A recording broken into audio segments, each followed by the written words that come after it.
Les conséquences de la guerre sur la Thaïlande.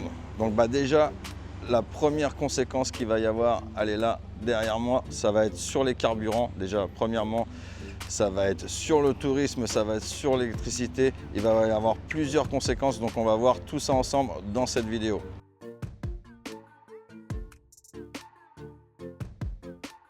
Donc comme je vous l'ai dit précédemment, premièrement, ça va être bien sûr, ça va être tout ce qui est carburant. Donc la Thaïlande possède une réserve de 95 jours de carburant. Donc ce qui est très bien, je crois qu'elle est placée juste derrière la Chine. C'est quand même une réserve qui est assez conséquente. Le gouvernement, pareil, a fait quelque chose qui est très bien. Ils ont gelé les prix sur le carburant. Ça fait que pour l'instant, il ne peut pas y avoir d'augmentation.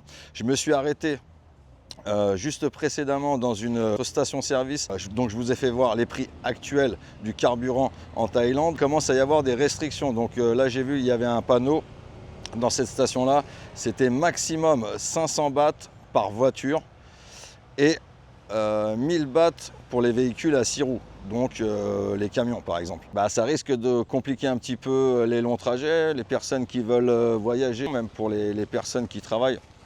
Ça risque de compliquer un petit peu les choses. Si tu peux mettre que 500 ou 1000 bahts à chaque fois, il va falloir que tu t'arrêtes plus fréquemment pour remettre à chaque fois un petit peu d'essence. Je pense qu'il va y avoir pas mal de gens qui vont limiter un petit peu leur déplacement. Ça va être la première conséquence. Les prix, par contre, comme je vous ai dit, la Thaïlande a gelé les prix. Pour l'instant, il y a une date butoir. Si la situation n'évolue pas positivement, la Thaïlande ne pourra pas geler les prix indéfiniment, et ce qui va se répercuter un petit peu sur tout. Voilà, c'est ce qu'on va voir aussi dans cette vidéo. Ça risque d'avoir, et c'est même très certainement possible, qu'il y ait des répercussions sur le budget. Et c'est ça qui nous intéresse pour vous les futurs touristes et les futurs expatriés.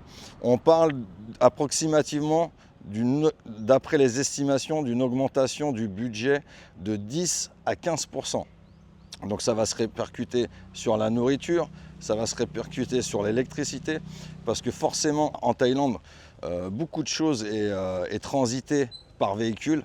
Donc si le prix des carburants augmente, forcément les marges vont se rétrécir et les prix vont augmenter. Il va y avoir des répercussions un petit peu dans tous les domaines. L'alimentation, votre pad thaï par exemple, le plat préféré des touristes en Thaïlande, risque d'augmenter d'à peu près 10%.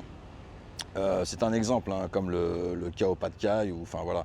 Mais tout ce qui est plat risquerait de subir une augmentation. Donc actuellement, le prix de l'essence en Thaïlande est aux alentours de 30 bahts. Il risquerait de passer très prochainement entre 32 et 35 bahts le litre. Les coûts d'importation augmentent car les navires doivent contourner les zones de conflit. Donc tout ce qui est pièces automobiles, électroniques, etc. va subir aussi une augmentation. Au niveau du tourisme, il va y avoir des grosses difficultés. Comme vous l'avez peut-être déjà vu dans certaines autres vidéos, il y a beaucoup de personnes qui sont bloquées en Thaïlande à cause des avions. Comme les avions tourne au compte-gouttes au niveau de tout ce qui est Moyen-Orient. Donc forcément les prix d'avion ont explosé.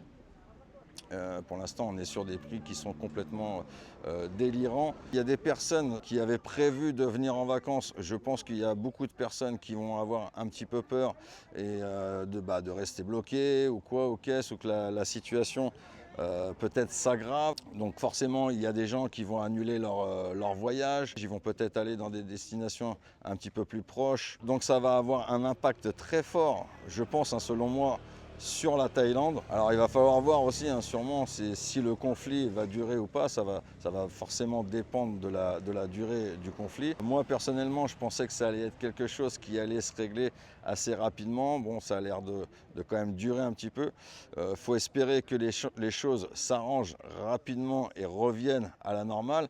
Je pense qu'une fois que les choses vont redevenir à la normale, forcément il y aura encore un impact sur les prix, puisque ça dérègle tout au niveau des carburants, etc. Donc forcément c'est pareil, les compagnies aériennes vont augmenter leurs tarifs, ce qui est déjà fait. Il risque d'y avoir aussi un impact sur les applications comme Grab et Bolt.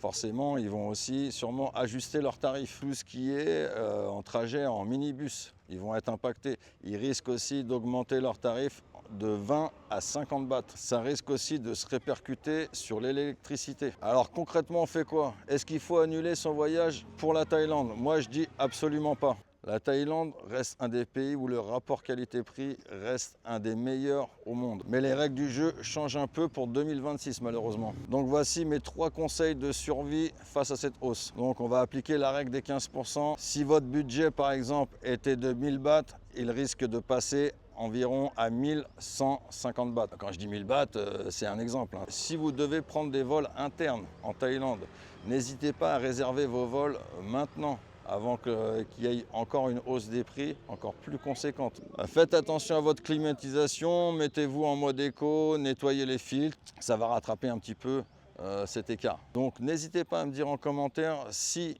du côté de chez vous, en France ou ailleurs, vous avez déjà noté une augmentation des prix, ça m'intéresse. Donc dites-le moi en commentaire. Donc voilà les amis, la petite parenthèse habituelle. N'oubliez pas de vous abonner, de liker la vidéo et de laisser un commentaire, c'est très important pour le référencement.